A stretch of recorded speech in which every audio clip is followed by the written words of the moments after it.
Welcome to the Gay Buddhist Forum, where teachers from all schools of Buddhism offer their perspectives on the Dharma and its application in modern times, especially for LGBTQI audiences.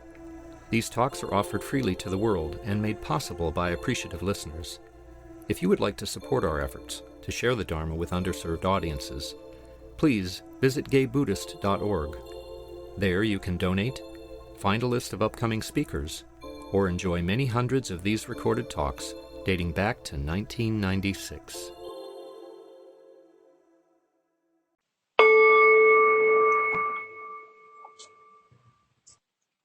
Well, good morning again, everybody. Welcome to the Gay Buddhist Fellowship. My name is David. I'm the facilitator today. So welcome, Danadasa. Danadasa has been practicing at the San Francisco Buddhist Center since 1993. He was ordained in 2011 in the Triratna tradition. A big focus of his work and exploration is the cultivation of metta, loving kindness, and as a response to the hatred, bigotry, and discrimination in the world. So we welcome Danadasa. Great to see you from our geographical center pre-pandemic where we used to practice. So thank you. Well, hi, everyone. It's really great to be back at the Gay Buddhist Fellowship. And thank you so much, David, for facilitating. And also thank you so much to Jerry, who I've been communicating with via email just to schedule this. And actually, thanks all around to all of the people who are involved in making the Gay Buddhist Fellowship happen. Gatherings like this, communities like this don't just happen on their own. It happens because people actually give their time and energy and care. So thank you all. So what I'd like to be exploring today with all of you is a part of the Eightfold Path. And specifically, I'd like to explore the first two folds of right view and right resolve. And before I get into that, I'd actually like to give you some historical background or some historical context to this teaching of the Eightfold Path. So this particular teaching, the Buddha gave this teaching to his first 5 companions at Sarnath. So let me take a couple steps back and just tell you the story. The Buddha was enlightened. He became enlightened at Bodh Gaya in India. And after he became enlightened, he wasn't certain whether or not he should share what he learned with others. Because it was unclear to the Buddha whether or not anyone would actually understand what he actually experienced. And I imagine also he may have had some questions about whether he could even find the words to describe, what he had discovered. And then he decided that to teach was the right thing to do. So he first wanted to teach what he had learned, show what he had learned to his 2 former teachers, but both of them had passed away. So then he went to go find his 5 former companions who he had practiced with for many years, and he wanted to share his newfound understanding with them. And it so happens that those 5 companions were staying at Sarnath. So we went to Sarnath, and what ensued was a very long dialogue, a long debate. And at the end of this debate, one of the companions, Kundanya, understood what the Buddha was trying to communicate, understood the Buddha's direct experience. And at this very famous line where the Buddha said to Kundanya, Kundanya knows. Kundanya knows. And it's said in the Pali Canon, at this moment, the heavens trembled. It's a very beautiful poetic image. So really the significance of this particular story is that, we could say that when the Buddha became enlightened, that's when the Buddha jewel, if you will, came into being. But really the Dharma jewel and the Sangha jewel came into being at Sarnath when the Buddha actually communicated his realization to another person, and he witnessed that another person could actually understand his experience and actually experience it directly through himself, for himself, through the medium of words, through the vehicle of words. So really it's at Sarnath that the three jewels were born, the Buddha and the Dharma and the Sangha. So that's why Sarnath is considered a holy Buddhist pilgrimage site. And in this first dialogue, in this first teaching that the Buddha gave to his 5 former companions, he taught them the 4 noble truths. And the fourth of these 4 noble truths is the Eightfold Path, which is what I'm going to be exploring this morning. Okay, so there's the historical context, the historical background. So I'm not actually going to say much about anything about the 4 noble truths as a whole. I'm just really going to focus on the first 2 folds of the Eightfold Path, which is right view and right resolve. So to start this exploration, I'm going to share with you a story that my teacher, Bhante Sangharakshita, has told before. And Sangharakshita, he spent about 20 years living in India. And one of the stories he tells is when he was in India, he went and met with a wise sadhu, an accomplished teacher. He met him for an interview. And the question that Sangharakshita asked this sadhu, this wise person, he asked, why is it that so many people start on the spiritual path, yet so few people stick with it? That was his question. And the answer that Sangharakshita received from this teacher was this. The reason is because many people do not know where they are going and do not know how they are going to get there. So the first time I heard this story, sometimes you hear something and it just like, bzz, it just goes right in and just feels like it's being imprinted on your memory. There was something about this story that just got imprinted on my memory because it just seems so incredibly important for me. And it's actually become this ongoing question. It's almost like one of my practice slogans where I will periodically ask myself this question of, where am I going? What am I doing? How am I going to get there? And a lot of these big questions we can have fall into the same category of like, what's the point of this? Like, where's my place in this world? Like, what is it that I'm supposed to be doing here? Right? We all have this deep desire to live a meaningful life. What's that supposed to mean? So where am I going and how am I going to get there? Right? So where am I going? This corresponds to right view. And actually, I really prefer Sangharakshita's translation of this. He translates this as perfect vision. And I love this word vision because it's that which is in sight. So in terms of vision, this notion of a perfect vision, I imagine we can all have a sense of our own personal foibles. I certainly do. And we can have a sense of our own higher self, like our own aspirations, struggle with anxiety, or I really struggle with frustration and anger. I can imagine myself as being a kinder person, a more patient person, a more empathetic person, a more compassionate person, a more generous person, right? So we can all cultivate some vision of where we would like to be relative to where we are. Right?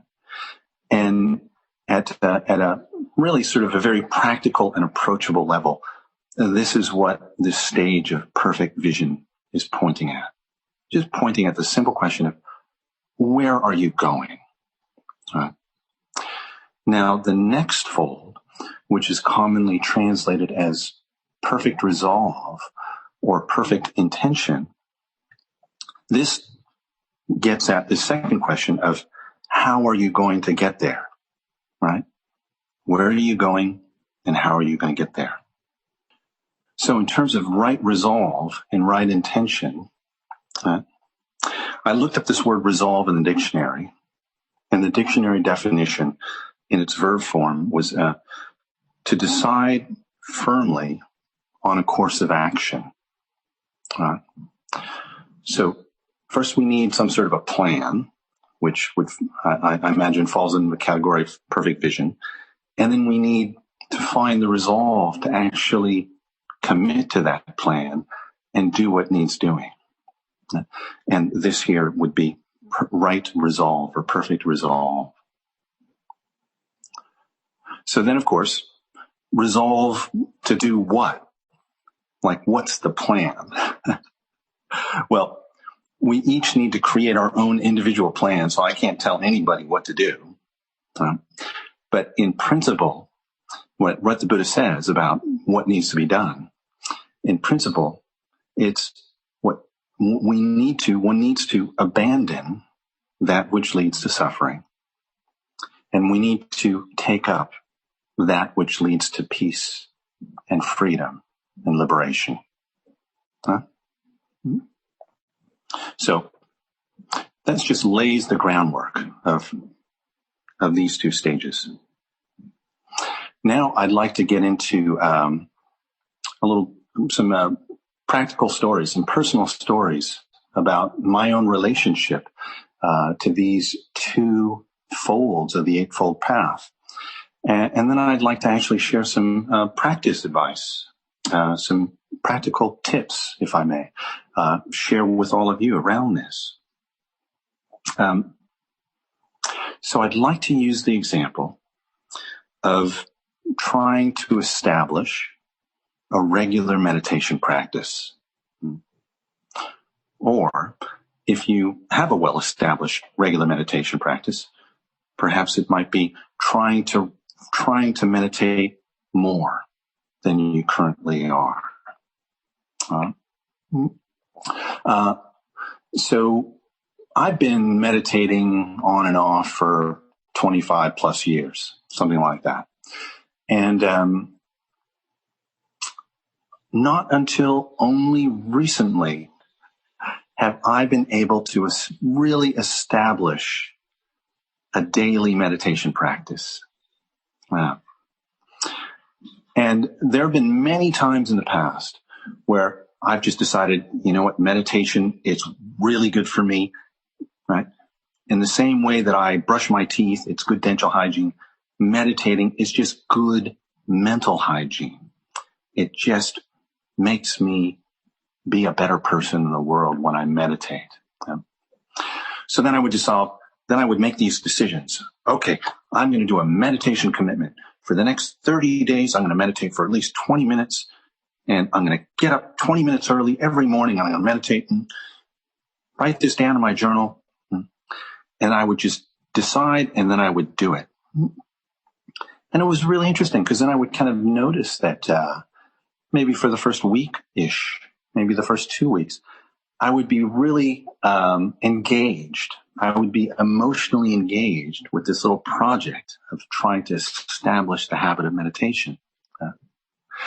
Then I kind of noticed in the second or third or fourth week, my inspiration would wane. I'd really rather just sleep in. Oh, just come on. I'd finish the 30 days. Right? Then I would finish the 30 days.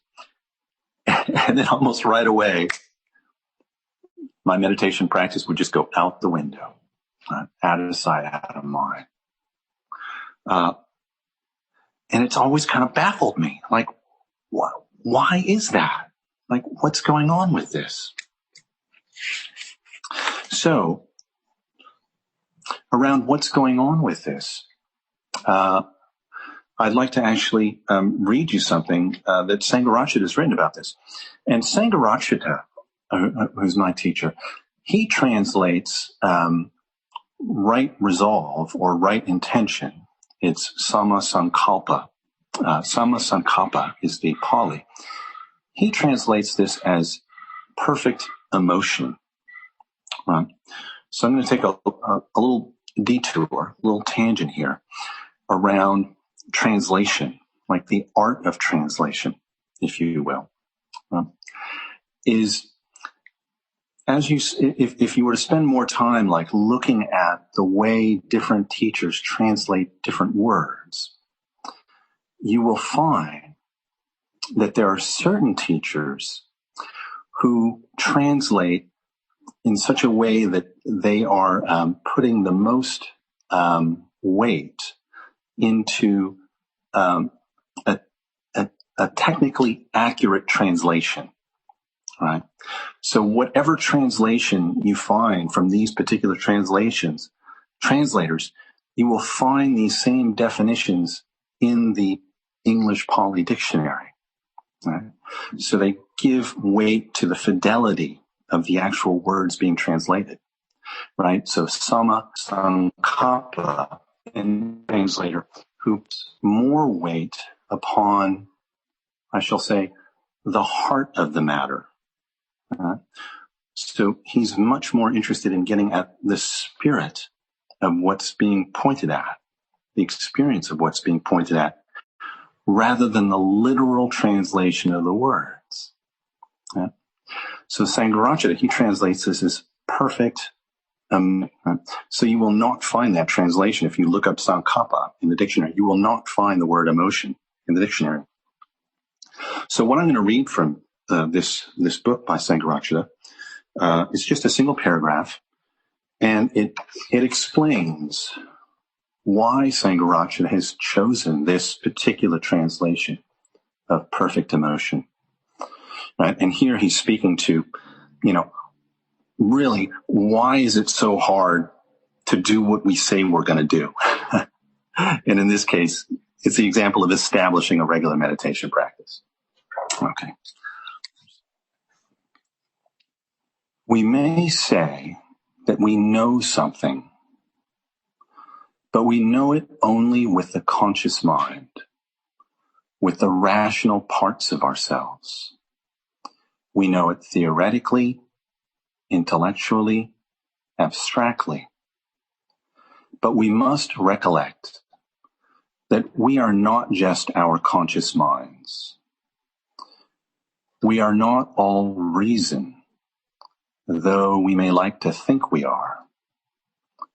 There is another part of us, a much larger part than we care to admit, which is no less important than our reason. This part is made up of instinct, of emotion, of volition, and is more unconscious than conscious. This wider, deeper, and no less important part of ourselves is not touched at all by our rational or intellectual knowledge. It goes its own way, and as it were, dragging the mental part, still protesting, along with it.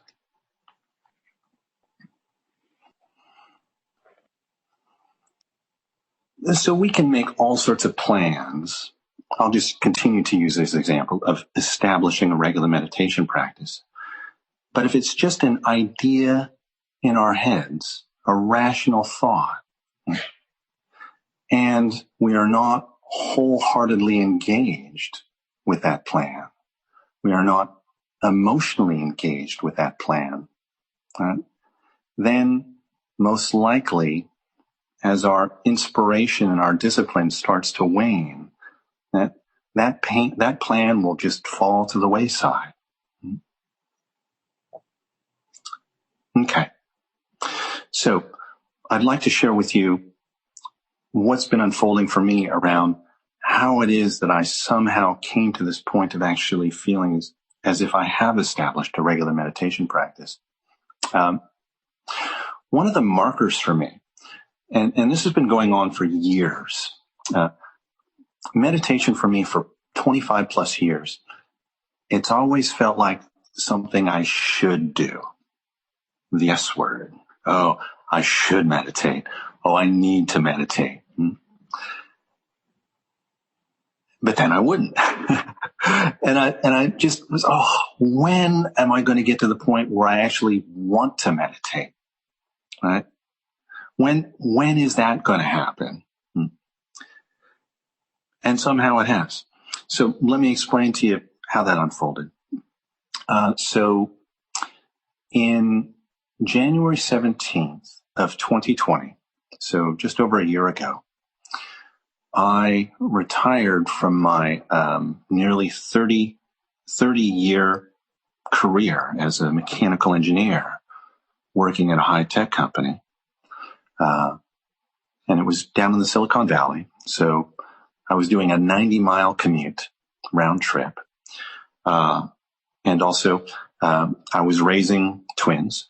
Actually, some of you have met my twins because I brought them to GBF when we used to meet in person. So I was also co-parenting twins. Very demanding job, the mortgage, the bills, and all that. So prior to my retirement for 25 plus years, I would describe my home meditation practice as maintenance at best and non-existent at worst. And honestly, there were long swaths during those 25 years where my meditation practice was more or less non-existent. And really the only time I would have the opportunity to get a deeper taste of meditation would be when I would go away on a meditation retreat, which happened infrequently, a few times a year, if you will. So I retired about a year ago, and I've actually been dreaming of becoming a full-time practitioner for years. I've been imagining this moment. And it's really interesting because very quickly I noticed this. I noticed, okay, now I've got tons of time to meditate. I'm going to meditate. And then I wouldn't. And instead, I would end up watching stupid cat videos on YouTube. Well, I'm an expert in stupid cat videos.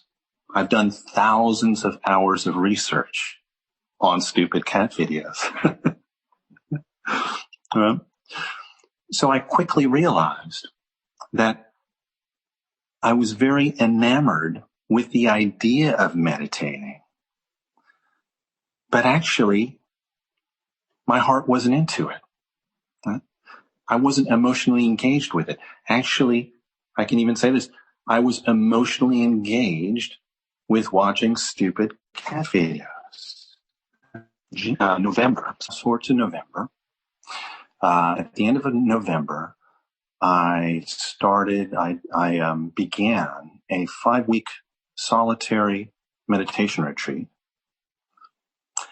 And that's the longest retreat I've ever done. And then I followed that up in January with another week-long meditation retreat that I did online.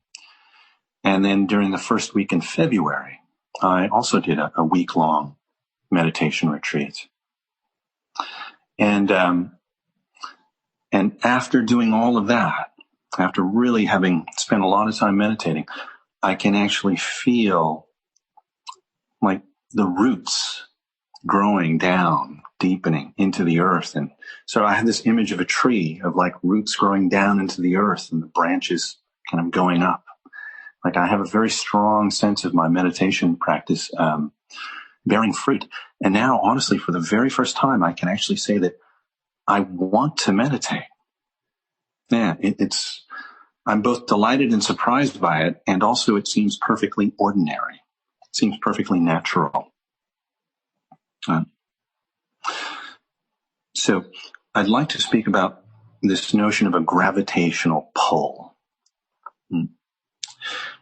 And I'd like to speak about this gravitational pull with regards to what the Satipatthana Sutta describes as worldly pleasure and unworldly pleasure. So, gravitational pull. This is here the gravitational pull of our habitual tendencies. So, if I'm not paying attention, my morning routine is I get up, I stumble out of bed, I go down to the kitchen, make myself a cup of coffee, then I get my phone out and start watching stupid cat videos. Boom, like that. Before I even wake up, I'm already looking at stupid cat videos. Right? So that's just such a strong habitual tendency that if I'm not paying attention, that's my default. So I can really feel that gravitational pull. And now I can feel this gravitational pull towards meditation. Now, in terms of pleasure, the Buddha in the Satipatthana Sutta, he makes a distinction between two different types of pleasure, worldly pleasure and unworldly pleasure. Right? So worldly pleasures are the pleasures of the sense world, our sense desires. Right? And here's the key, is that worldly pleasures always leave us wanting more. No matter how many stupid cat videos I watch, it's never enough. That's the nature of worldly pleasure. In its more extreme manifestations, right? It's addiction. It's compulsive behavior. Now, on the other hand, the Buddha speaks about unworldly pleasure, right? So actually, I want to be clear about the worldly pleasure. There is pleasure there, right? There's definitely pleasure there. And it always leaves us wanting more. Unworldly pleasure, there's also pleasure there, but it's of a different nature. So the nature of unworldly pleasure, it's the pleasure that's associated with renunciation. Yeah? So renunciation,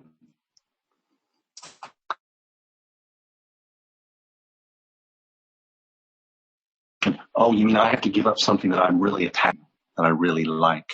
I'd rather not. It has that negative connotation. Right? And of course, the way I described it earlier about the resolve to do what in terms of perfect resolve, it's the resolve to abandon that which leads to suffering and to take up that which leads to peace. So in the abandoning of something and taking of something, there is renunciation going on there. And rather than talking about renunciation, I actually like to talk about this notion of turning towards. And when we turn towards something, we are simultaneously turning away from something else. So when I turn towards my meditation practice, I am simultaneously turning away from stupid cat videos. Now, when meditation is engaged with in an effective manner over a extended period of time, skill naturally arises, and what happens is the mind will quite naturally become unified. And as the mind unifies, what happens is what are called the hindrances, right, become less and less mesmerizing, less and less fascinating. And then what arises is we are able to, one is able to enter into what are called the dhyanas. So dhyana is just a form of a unification of the mind, a state of calm abiding. And this state of concentration, it's marked by the absence of the hindrances. So included in the hindrances are craving and aversion. So a state of concentration is absent. What is absent is craving and aversion. And what is present are what are called the dhyana factors. And I'd like to name two of those, bring two of those to the fore, which is piti and sukha. These are both Pali words. So piti and sukha are commonly translated as rapture and bliss. So here you see right away, they're very positive experiences, piti and sukha. And the reason that they arise because we've actually let go, momentarily, albeit, we've let go of a habitual pattern that we know no longer serves us. And in that letting go, what naturally arises is a sense of joy. It's a sense of like temporary from that which binds us to suffering. So this is what unworldly pleasure is. It's piti and sukha. It's the rapture and bliss that arises from turning away from old habitual patterns that no longer serve us. Okay.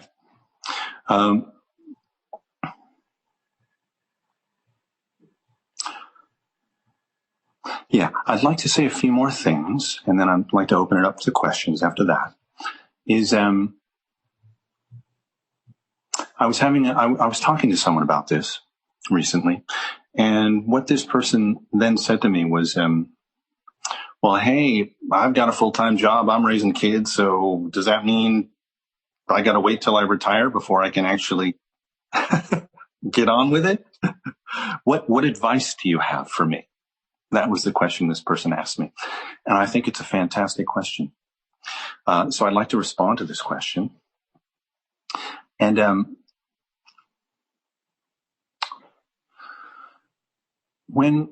for those of us who live really busy lives, the notion of carving out like an extra 20 minutes or an extra 40 minutes to meditate can be a huge ask, and it may be too big of an ask. So it's very important, actually, to find practice threads and keep those practice threads in the fore of our minds. So let me give you an example of this.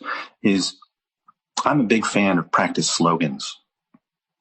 So practice slogans basically will take a particular teaching and encapsulate it. It'll distill the essential wisdom of a given teaching into a single pithy slogan.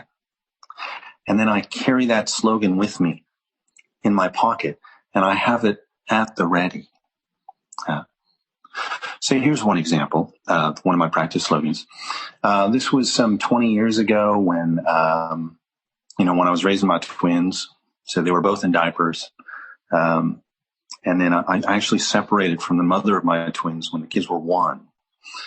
So there were several years there where it felt like I was constantly at the end of my rope in terms of just overwhelmed beyond belief.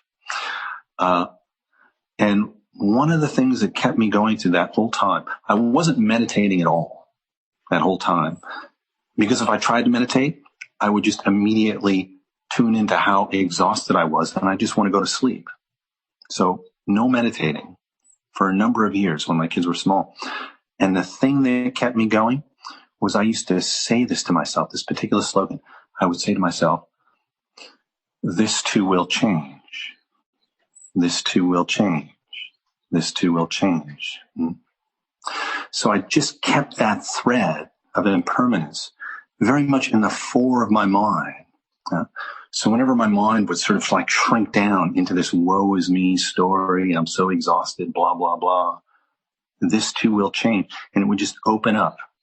It would just, it would enable me to experience that which I was experiencing on a much broader canvas. So practice slogans are extremely helpful. And again, you don't need 20 minutes a day. You don't need 40 minutes a day. You don't need a quiet place to go do that. At the ready. Another piece of advice, this last piece of advice, is this advice that actually comes from, I received it from a Tibetan teacher. And I went to this training, this weekend training, and there was a Q&A section. And one of the questions that somebody asked this teacher was, he said, if I were to meditate for 30 minutes once a day, or if I were to meditate for 10 minutes 3 times a day, which do you think would be more beneficial? And this Tibetan teacher answered without hesitation. He said, oh, most definitely, 10 minutes 3 times a day. Much, much more helpful. Kind of surprised me, actually. So then this Tibetan teacher, he went on to say, well, when you're trying to establish a meditation practice, the hardest part is actually getting yourself to the cushion. And in the early days, I think it's quite helpful to think about this in terms of once you get yourself to the cushion, the rest is gravy. The hard part is actually getting yourself to the cushion. So he said, if you're meditating 3 times a day, that means you're getting yourself to the cushion 3 times a day. And that also means that there's far less time between your meditations. Right? So your meditation practice will be much more close at hand, much more in the fore of your mind, if you will. Right? So 10 minutes a day. So imagine this. If you are able to meditate 10 minutes a day 3 times, 10 minutes 3 times a day, that's great.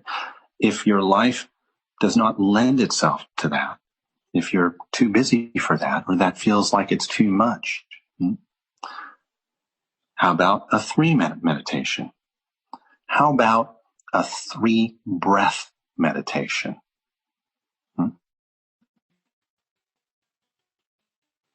So imagine a 3-breath positive effect on your mental and emotional states. Frankly, I don't know.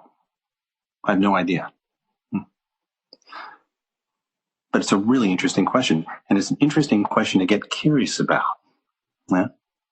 So I think that's one of the most important things that I can suggest to all of you is, regardless of our conditions, too busy, not enough structure, whatever it may be, if we can be curious about how to emotionally engage more fully with practice, that curiosity will lead us onwards. Yeah. Okay, so that's all I would like to say. So it is now almost 11:50. So we've got a few minutes for questions.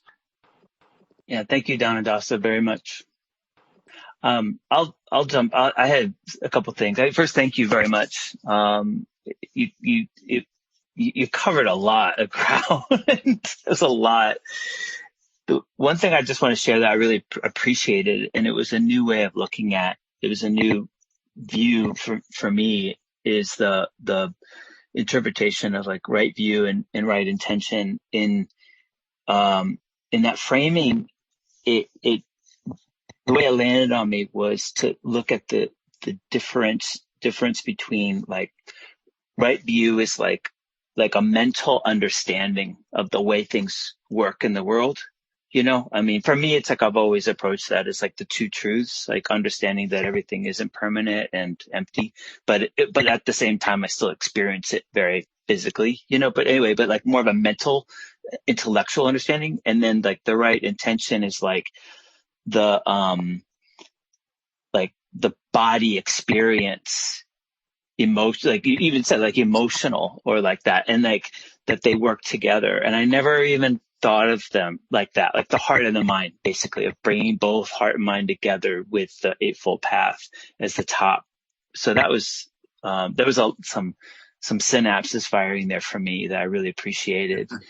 And it brings me in my own practice and studying about and then talking about the gravitational pull made me think a lot of like where we put our attention, made me think about like refuge. And that's something that's been a big thought of mine for the past several months, is like where, like we're all like, I personally think everyone's always taking refuge. It's like maybe we're taking refuge in cat videos, right? Maybe we're taking refuge in sex or whatever, but like every minute of the day, we're always taking refuge. So it's like, what are we taking refuge in? And that just kind of like, the gravitational pull with that. And then the idea like devotion also, which as like where one of my teachers is like, talks about devotion for Westerners to understand better. It's like, what do you like?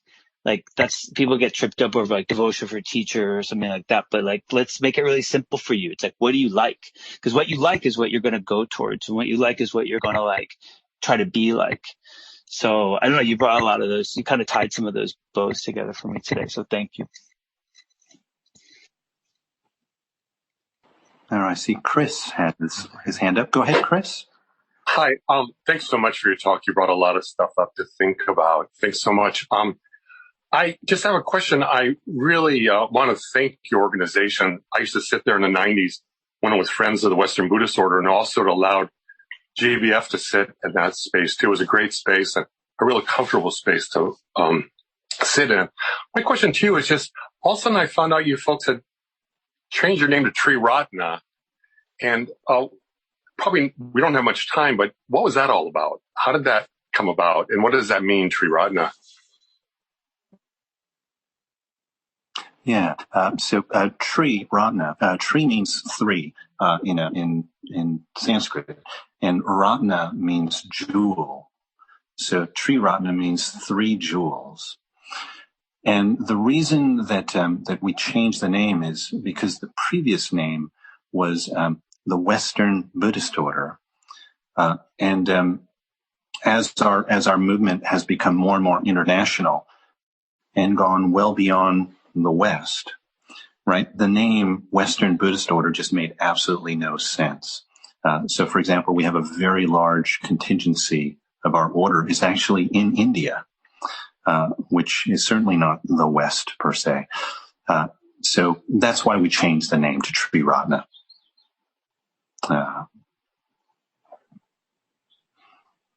And Tom, you've got your hand up as well. Thank you, Danadasa. I applaud you in fessing up about the cat videos. I think that took a lot of guts.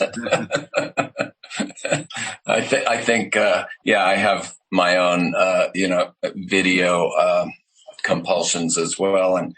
And I really like the subject matter that you dealt with, because it's basic to the point. It's where a lot of our own personal first world suffering, I know, comes from. And specifically for me, it's around food in the evening time. And I keep thinking, well, maybe if I got on my cushion at the same time at night, and you sort of set up the perfect scenario for that to happen. Now, if you will just do it for me, we'll be good.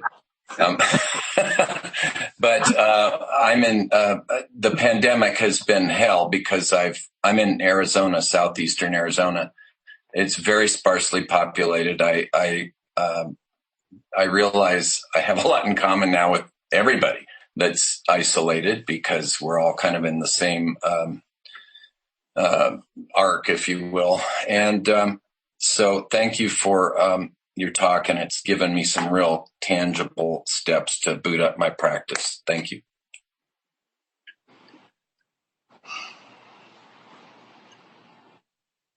Hi. Yeah, my name is Lindsay. Yeah, hello. Go ahead. Yeah, I'm here. I know Tom, and he suggested I attend your meeting. Meditation is an existential exercise. I'm on level grade on the side of my in oncology, and you see many people in different stages of cancer. And there was a woman there in great pain, and how can I tell this woman who's in great pain to meditate? It wouldn't work. Girls say, just sit down and meditate when you're in stage 4 cancer. In my opinion, where you are physically, if you are in pain, and it's not just I have a headache type of pain, but excruciating stage 4 breast cancer pain, and you were given the shot at noon, and it's 2:30, and you got to wait. That's your world. And meditation will not help.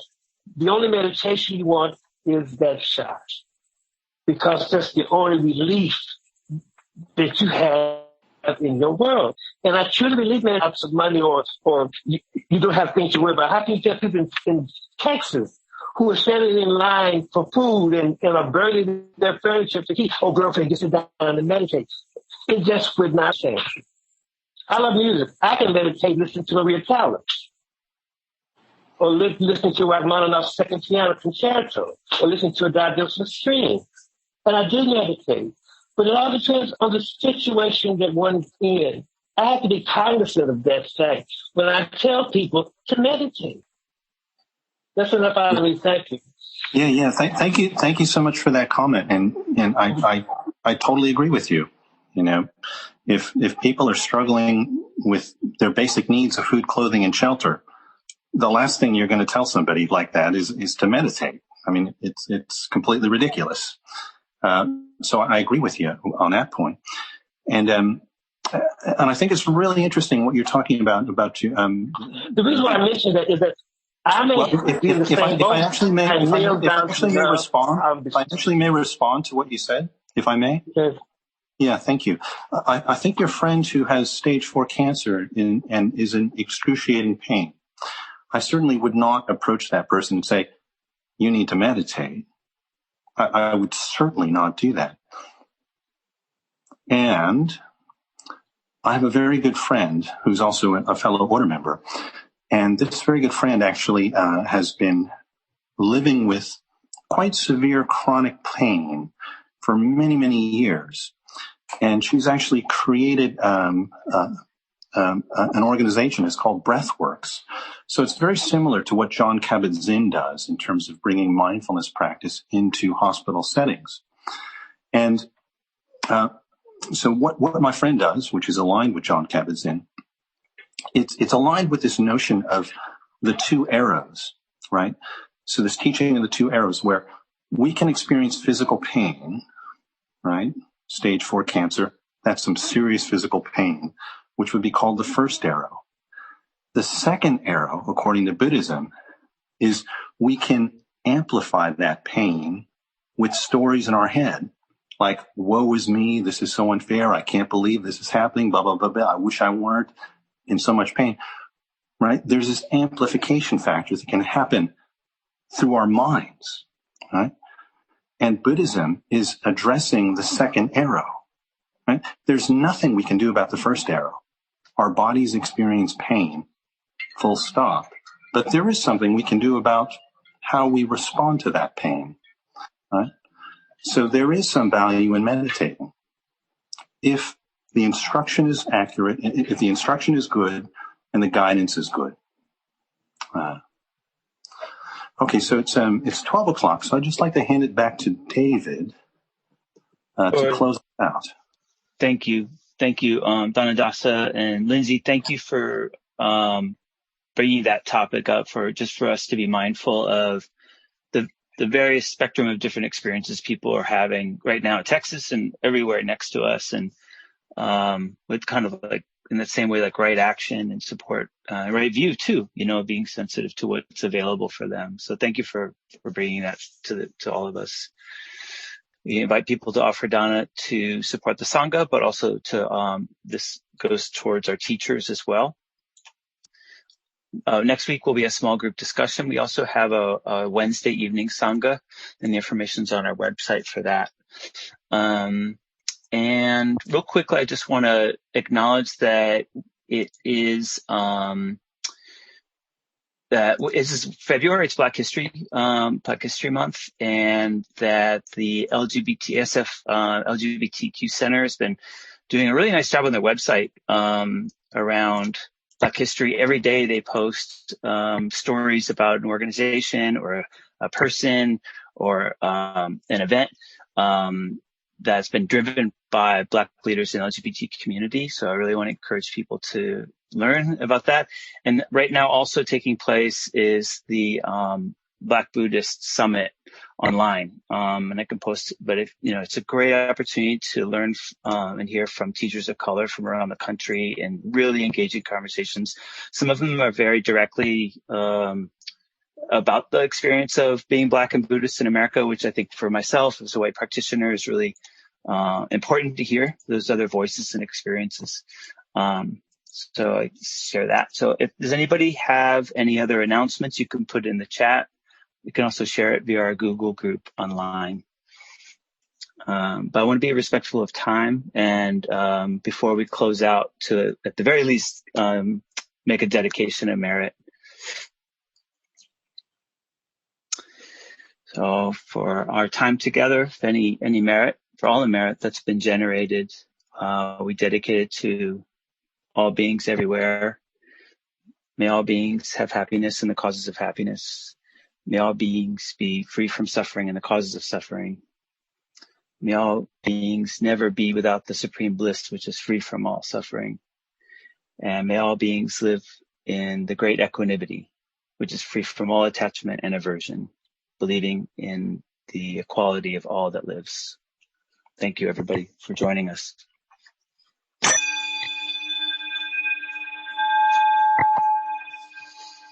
Thanks, Danadasa. Thanks, David. Thank you, Danadasa. Thanks, everyone. Thanks, Danadasa. Stay well. Thank you, Danadasa. Thank you, Tom, for inviting me. See you next week. Bye-bye. Thank you, Danadasa. Thank you, everyone.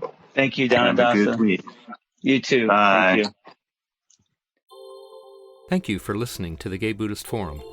If you would like to hear several new talks per month and be notified of upcoming speakers so you can participate live, please subscribe to this podcast, like us on Facebook, and join our mailing list by visiting gaybuddhist.org.